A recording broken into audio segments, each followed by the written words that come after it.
Off. For the first time, Gilbert's police chief took questions about his department's handling of teen violence investigations. For the past month, we have repeatedly asked for an interview with the chief, and all of our requests have been denied until today. 12 News journalist Bianca Bono was there and is live outside Gilbert Police tonight with what the chief had to say. Bianca? Guys, the department has been criticized by the community for inactivating some of its teen violence cases, some even calling for the chief to resign. But today, the chief defended his department, saying they've made 22 arrests in these teen violence cases over the past 2 years. I know you've been anxious to hear from me. Gilbert Police Chief Michael Solberg addressing his department's handling of teen violence investigations amid criticism from the community. Incidents of group teen violence, being teen-on-teen violence, have made up less than 0.07% of our total calls for service.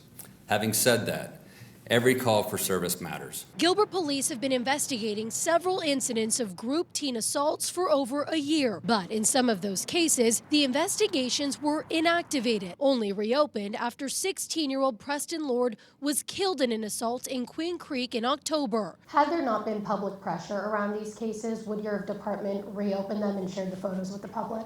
We were aware of incidents of group teen violence, as I stated. We had seen that from December of 22 throughout that next year. After Preston was killed in Queen Creek, we looked at our cases. Let's look to see if we have, and obviously we're communicating with Queen Creek and other jurisdictions as well throughout all our investigations. In one case, a teen was assaulted outside of a Gilbert In-N-Out in August. Records show police were given video evidence and at least one suspect's name the night it happened. Police even interviewing the alleged suspect that night who denied involvement. 5 months later, and after inactivating the case, that same suspect, along with 3 others from the video, were arrested. What follow-up was done with that now juvenile suspect?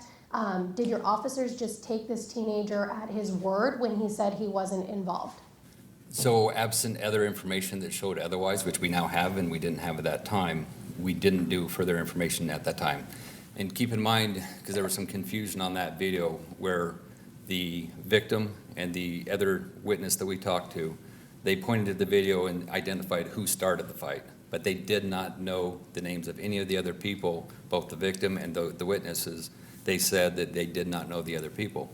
And so that's why it was inactivated. When asked why his department is taking longer to make arrests compared to neighboring agencies, Solberg said every case is different. It's not just a matter of saying it's that individual. We want to get the evidence. I'm not saying they didn't do this. They do thorough investigations.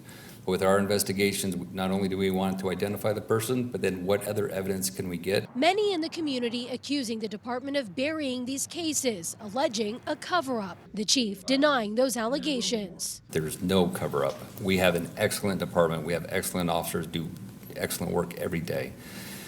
Our officers out on the street, our patrol officers, those behind the scenes, they're actively working these cases.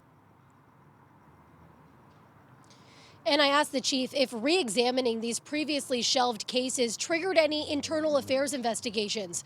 The chief said no. He said it doesn't appear they missed anything in these investigations, and the officers working these cases did nothing wrong. We're live in Gilbert tonight. Bianca Bono, 12 News.